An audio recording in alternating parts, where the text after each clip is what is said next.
Shalom, chers amis, bienvenue sur la chaîne Rayonnement Spirituel TV et que la paix de Jésus soit avec vous. Aujourd'hui, je suis là pour partager une expérience avec vous. Ça concerne l'impact des actes que nous posons, l'impact des difficultés que nous traversons, l'impact négatif que ça peut avoir sur notre vie, sur la vie de ceux qui sont autour de nous. Un jour, j'ai vécu une expérience. On était quelque part quand subitement, il y a un monsieur qui est décédé et les gens ont commencé par pleurer, les enfants criaient, pleuraient, sa femme aussi, ses parents. Et puis c'était vraiment pitoyable. Et les enfants disaient, eh mon avenir, qu'est-ce que je vais devenir? La femme aussi se plaignait. Et immédiatement, j'ai commencé par réfléchir. La mort de ce monsieur, l'impact que ça a déjà créé, l'impact négatif que ça a sur sa famille et sur les gens qui sont autour de lui. Est-ce que vous voyez?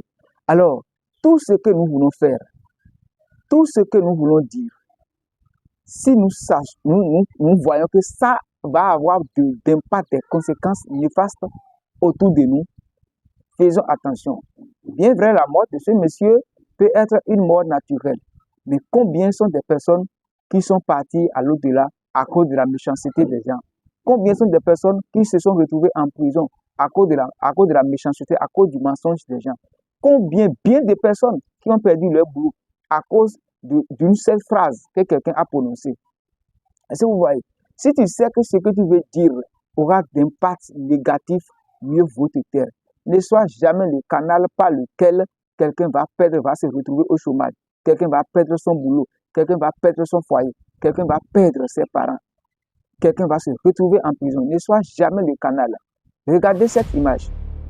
Cet oiseau qui est parti pour chercher de la nourriture à ses petits.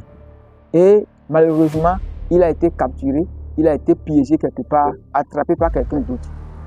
Et ça fait des jours, il ne revenait pas. Et finalement, ces oisillons sont morts dans le nid, affamés. Vous voyez l'impact de sa mort, ce que ça a causé. Celui qui a fait ça, il y aurait totalement l'impact que cela pourrait avoir sur ces oisillons. Parce que lui ne savait pas que l'oiseau qu'il est en train d'attraper a des petits, a des oisillons. Est-ce que vous voyez? Donc, je vous invite à réfléchir 1000 fois avant de poser un acte. L'acte que tu veux poser, est-ce que c'est pour édifier? Est-ce que c'est pour aider quelqu'un?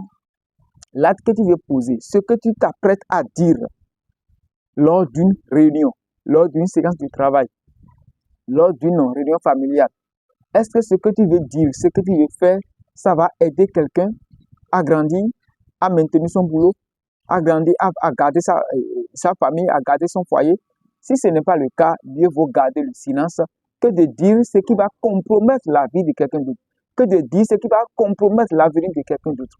Je nous invite à cultiver la paix et à vivre dans la bonté. Comme il est écrit dans la parole de Dieu, votre Père céleste est plein de bonté et soyez bons, soyez comme lui.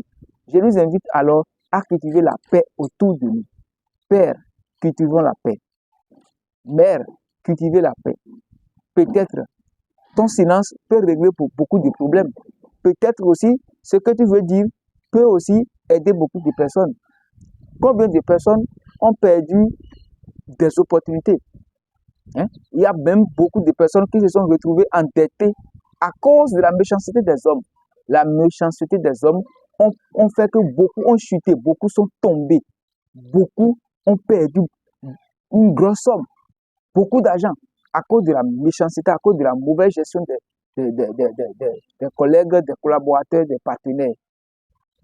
Alors, moi, je t'invite à ne pas être le canal par lequel quelqu'un va se retrouver au chômage, quelqu'un va se retrouver dans des difficultés, le canal, le biais par lequel quelqu'un va perdre son mari ou sa femme. Ne sois jamais le biais par lequel un foyer va être divisé. Ne sois jamais le canal par lequel les enfants vont devenir orphelins. Si tu envoies un monsieur en prison ou bien une dame en prison à cause de ce que tu as dit, à cause de ta parole, c'est toi qui es l'auteur et c'est toi qui auras aussi les répercussions. Tu recevras aussi les répercussions parce que ce qu'on sème, c'est ça qu'on récolte. On sème ce qu'on récolte. Faisons beaucoup attention, prenons soin de nous et autour de nous, faisons attention pour ne pas être piégés, pour ne pas se retrouver dans des difficultés passées. Nous devons savoir que quand quelqu'un a beaucoup de responsabilités, il doit savoir les risques qu'il faut prendre. Quand on a beaucoup de responsabilités, quand tu es quelqu'un sur qui beaucoup de personnes comptent, tu ne dois pas jouer avec la vie. Tu dois être quand même une source de bénédiction, une source de paix, une source d'abondance, une source de bonté pour les autres. Que la paix de Dieu soit avec nous. Merci pour votre écoute. Partagez cette vidéo autour de vous et à la prochaine pour une autre vidéo. Shalom.